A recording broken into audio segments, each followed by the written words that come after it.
मेरे प्यारे जिज्ञासु श्रोताओं को मेरा नमस्कार है। मैं रवि गुप्ता समर्पण ब्रह्म ज्ञान केंद्र पंचकूला हरियाणा नज़दीक चंडीगढ़ से आपके लिए एक नई वीडियो लेके आया हूँ।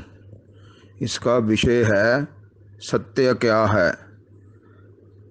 देखो, अध्यात्म में और ऋषियों मुनियों संतों ने अवतारी पुरुषों ने 3 तरह के सत्य बताए हैं। उसको आप यहाँ समझो। वो 3 तरह के सत्य क्या हैं? एक कहते हैं पारिभाषिक सत्य को, एक व्यवहारिक सत्य और तीसरा है परमार्थिक सत्य। इन तीनों सत्यों को समझो। इसमें जो 2 सत्य हैं वो कहने को तो सत्य हैं, लेकिन उनका की जो स्थिति है उसमें अभाव ही अभाव है, वो सब नाशवान हैं। और जो तीसरा सत्य है परमार्थिक सत्य, उसी को सत्य कहा गया है। उसी को वेदों शास्त्रों ने और ऋषियों मुनियों ने संतों ने अध्यात्म में उसी को सत्य कहा है। तो ये 3 सत्य क्या हैं, इसको आप यहाँ समझो कि पहला सत्य जो सबके अनुभव में आता है वो है एक स्वप्न जगत होता है। वो स्वप्न जगत में जीव जब रात को सोता है और जब सोने के वक्त उसको निंद्रा में स्वप्न आते हैं तो उसमें भी उसको स्वप्न की सत्यता प्रतीत होती है। और इसी तरह वो जब जागते जागते भी अपने संकल्प विचारों से एक दुनिया बना लेता है तो उस दुनिया में भी उसको सत्य लगता है। तो ये जो स्वप्न जगत है, इसमें वो अपनी दुनिया बना के कुछ क्षण के लिए, कुछ घंटों के लिए वो अपनी दुनिया बना लेता है और उसी में मगन हो जाता है। लेकिन उसकी जैसे ही वो नींद खुलती है तो वो स्वप्न नष्ट हो जाता है और उसको लगता है अरे ये तो मैं सत्य देख रहा था, ये तो मैं अपनी दुनिया में ऐसे बर्ताव कर रहा था। लेकिन वो सत्य आंख खुलते ही वो नष्ट हो जाता है।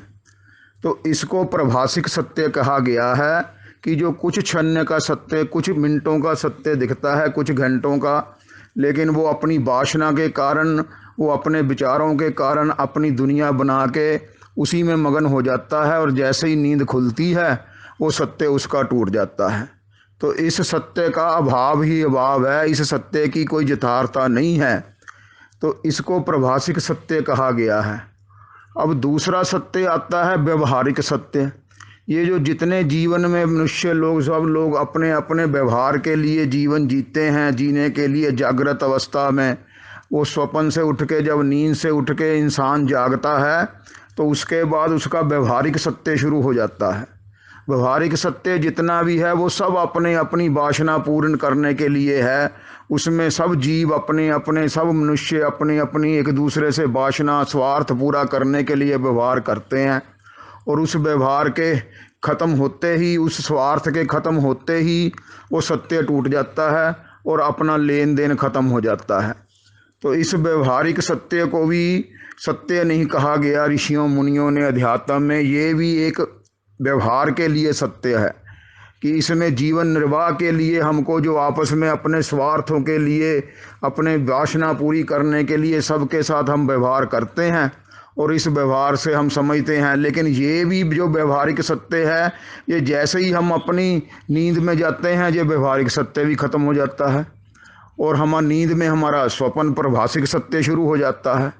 तो ये व्यवहारिक सत्य जो है, ये देखो जितनी भी इंसान पढ़ाई लिखाई करता है वो सब ये अपने व्यवहारिक सत्य के लिए करता है, ताकि हम कोई डॉक्टर बनता है, कोई इंजीनियर बनता है, कोई वकील बनता है, कोई व्यापारी बनता है, वो सब अपने अपनी ये जितने भी हैं वो स्वार्थ पूर्ण करने के लिए ये व्यवहारिक पढ़ाई करी जाती है। इस व्यवहारिक पढ़ाई का परमार्थिक सत्य में इसका कोई मूल्य नहीं है। ये जितनी भी आप पढ़ाई लिखाई आप जीवन में कार्य करते हो वो अपनी सब वासना पूर्ति, अपने स्वार्थ पूर्ण करने के लिए करते हो और उसका भी अपने आप को जागते अनुभव होगा भी हम ये व्यवहार कर रहे हैं जी, हमने उससे ये व्यवहार करना है, उससे ये लेना देना है। तो जैसे ही हम नींद में जाते हैं और उसी क्षण हमारा सारा व्यवहार खत्म हो जाता है। नींद में जाते ही हमें घर का भी नहीं पता होता, अपने परिवार के लोगों का भी नहीं पता होता। क्यों? व्यवहार खत्म हो जाता है नींद में। नींद में व्यवहार खत्म होने से हमारा उनके साथ संबंध नहीं रहता, और ये व्यवहारिक सत्य जो देखने में सत्य लगता है, इसीलिए इसको मृग तृष्णा कहा गया है। भी जैसे एक मरुथल में रेगिस्तानों में सूर्य की किरणों से पानी लगता है, लेकिन वो जब पास जाओ तो वो पानी नहीं वहाँ होता। तो इस व्यवहारिक सत्य को भी वेदों शास्त्रों ने, ऋषियों ने, सबके अनुभव में भी आता है भी ये सिर्फ स्वार्थ का सत्य है, इसमें यथार्थ सत्य कुछ नहीं है। और ये तीसरा जो सत्य कहा गया है वो है परमार्थिक सत्य, जो जिसका व्यवहारिक और ये प्रभाषिक सत्य से कोई लेना देना नहीं है। वो सत्य ही असली सत्य है, उसका कभी अभाव नहीं होता, उसका कभी नाश नहीं होता।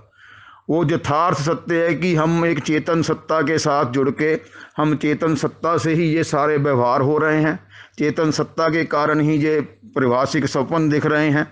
तो उस चेतन सत्ता में, ब्रह्म में स्थित होने से ये अपने आप ज्ञान हो जाता है कि अरे ये जो स्वप्न लोग है, ये जागृत लोग है, इसकी तो कोई वास्तविक सत्ता है ही नहीं, ये तो एक परिभाषिक और व्यवहारिक सत्ता है, और ये व्यवहारिक ज्ञान है। तो और लेकिन परमार्थिक ज्ञान तो अलग है, उस सत्ता को तो कभी नाश ही नहीं होता, उस सत्ता में कोई अभाव ही नहीं होता। तो इस बात को समझो। देखो, मैं आपको यहाँ दोनों व्यवहारिक सत्य और परमार्थिक सत्य का ये दो विश्लेषणों से आप समझो भी जैसे एक सोना है, एक सोने के टुकड़े को आप अपने गले में कहीं धारण नहीं कर सकते, लेकिन सोने के टुकड़े से आप जब गहने बना लेते हो अलग अलग तरह के, कोई कड़ा बना लिया, कोई हार बना लिया, कोई रिंग मुंदरी बना ली, हाँ जी, तो इसी तरह आपने जब उसी सोने के टुकड़े से आप जब अलग अलग आभूषण बना लेते हो तो उनको वो पहनने के काम आते हैं। उस सोने के टुकड़े से आभूषणों का एक रंग और आकार खड़ा हो जाता है, लेकिन उस रंग और आकार से आप व्यवहारिक सत्य शुरू हो जाता है। लेकिन उसमें जो व्यवहारिक सत्य से आप आभूषण पहनते हो, और आप सोने के आभूषण पहनने से आपको लगता है कि अरे मैंने सोने के आभूषण पहन, लेकिन उसमें जो परमार्थिक सत्य है वो तो सोना है। अब जैसे ही वो आभूषण को आप तोड़ोगे, जब आभूषण को आप जब भी बदलना चाहो तो वो सोने में परिवर्तित हो जाता है, उसके आभूषण नहीं रहते। इसी तरह ये ब्रह्म है, इसी तरह परमार्थिक सत्य है। परमार्थिक सत्य एक चेतन सत्ता है, वो सोने की तरह शुद्ध चेतन सत्ता है। उसके आगे जो रूप और आकार दिखते हैं वो सोने के आभूषणों की तरह एक व्यवहारिक सत्य के लिए वो आकार और रूप दिखते हैं, और उस आकार रूप में ही सारी दुनिया मगन है भी हमें तो बस आकार और रूप से ही व्यवहार करना है। वो अरे भाई, उसके पीछे जो यथार्थिक परमार्थिक सत्य है उसको समझो। वो तो सोना है, उस सोने का तो एक ही रंग रूप है, उसमें कोई आभूषण नहीं है। उस सोने के टुकड़े में, सोने के बिस्कुट में, सोने की ईंटों में कोई आभूषण नहीं है, कोई आकार नहीं है, कोई रूप नहीं है, उसका तो एक शुद्ध स्वरूप है। इसी तरह चेतन सत्ता का शुद्ध स्वरूप है, उसी को परमार्थिक सत्य कहा गया है। और दूसरा उदाहरण आप देखो जो वेदों शास्त्रों में संत देते हैं, वो एक मिट्टी के बर्तन है। अब मिट्टी के बर्तन में घड़ा है, कटोरा है, और बर्तन बने हुए हैं, खिलौने बने हुए हैं मिट्टी के। तो वो मिट्टी के बर्तन और खिलौने जो आपस में बरतने के आते हैं वो एक व्यवहारिक सत्य में आते हैं, लेकिन आखिर में और शुरू में वो मिट्टी है। जब तक आपकी दृष्टि ये खिलौनों में और बर्तनों में रहेगी, तब तक आपको ज्ञान नहीं हो सकता, आपको परमार्थ में सत्ता में विश्वास और ज्ञान नहीं बन सकता। आप व्यवहारिक सत्ता में ही रहोगे, व्यवहारिक ज्ञान में ही रहोगे।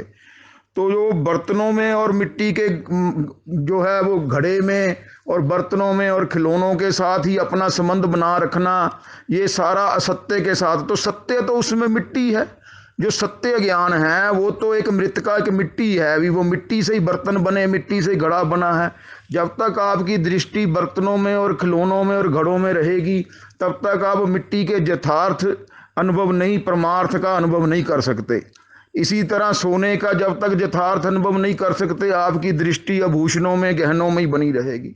इसी तरह चेतन सत्ता ब्रह्म जो है वो एक चेतन सत्ता है, उसी ने आगे जो अपने सबको आश्रय देके अपने रूप और आकार बना रखे हैं, और रूप और आकार जितना भी साकार है वो सब नाशवान है, वो व्यवहारिक सत्य है।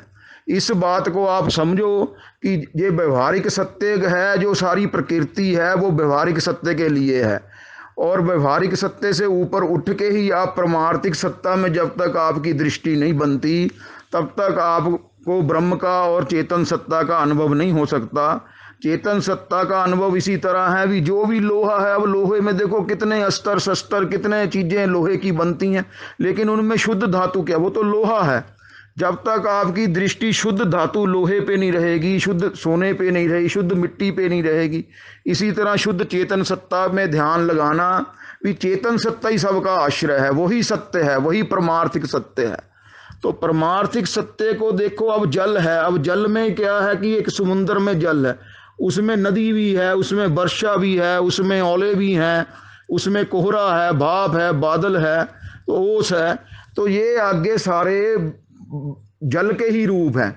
लेकिन असली तत्व तो जल है, जल में फिर ना कोहरा है, ना भाप है, ना बादल है, ना बर्फ है। तो जब तक आपको शुद्ध चैतन्य का सत्य का अनुभव नहीं होता, वो इसी तरह अनुभव होगा, अरे शुद्ध चेतन सत्ता तो अलग है। शुद्ध चेतन सत्ता में ही हर वक्त अपनी दृष्टि रखनी, अपना भाव रखना, वो एक चेतन सत्ता में रखना, वो परमार्थिक सत्य हो जाता है। और ये जो व्यवहारिक सत्य है, इसका परमार्थिक में कोई अनुभव, आप जितनी पढ़ाई लिखाई कर लो, जितनी डिग्रियां ले लो, जितना ज्ञान हासिल कर लो, वो सब आपको अपनी जीवन शैली बनाने के लिए, जीवन निर्वाह के लिए, स्वार्थ पूरा वासना करने के लिए ही आपका व्यवहारिक सत्य बनेगा। इन पढ़ाई लिखाइयों का परमार्थिक सत्य में कोई भी इसका मूल्य नहीं है। परमार्थिक सत्ता का मूल्य है कि आप अपनी चेतन सत्ता का विश्वास रखो, चेतन सत्ता में ध्यान लगाओ, चेतन सत्ता का अनुभव करना है। चेतन सत्ता का ध्यान नहीं लगाया जा सकता। चेतन सत्ता तो हमारी सांसें भी चेतन सत्ता चला रही हैं जी, हमारे चारों तरफ इधर उधर ऊपर नीचे चेतन सत्ता कण कण में विराजमान है। उस चेतन सत्ता के कारण ही सब कुछ खड़ा है, और वही परमार्थिक सत्य है, वही परमार्थिक ज्ञान है। बाकी जो प्रभासिक ज्ञान है, स्वप्न लोग है, और व्यवहारिक ज्ञान है, व्यवहारिक सत्ता है, ये सत्य नहीं है। सत्य तो एक परमार्थिक सत्य है। इस बात को समझो, जल तत्व को समझो, शुद्ध सोने को समझो, शुद्ध मिट्टी को समझो। तो ये मृतिका, सोना, मिट्टी, शुद्ध लोहा, इसी तरह शुद्ध चेतन सत्ता है। उस चेतन सत्ता ही सबका आधार है, सबका प्रकाशक है, सबका आश्रय है। उसी में स्थित रहोगे तो आप चेतन सत्ता से एक हो जाओगे, और आप शुद्ध सत्य में, शुद्ध सत्य ज्ञान में आप हर वक्त स्थित रहोगे, और आपका निर्वाण हो जाएगा। इसी जन्म में चेतन सत्ता के साथ ही एक हर समय रहना, शुद्ध सत्य ज्ञान के साथ रहना है। बाकी सब जो है वो सत्य ज्ञान है, उसका परमार्थ में कोई लेना देना नहीं है। इस बात को समझो और अपने चेतन सत्ता में, चेतन सत्य में स्थित रहो, और परम विश्राम, परम शांति के साथ आपका इसी जन्म में निर्वाण हो जाएगा। जय सच्चिदानंद, जय सच्चिदानंद, जय सच्चिदानंद।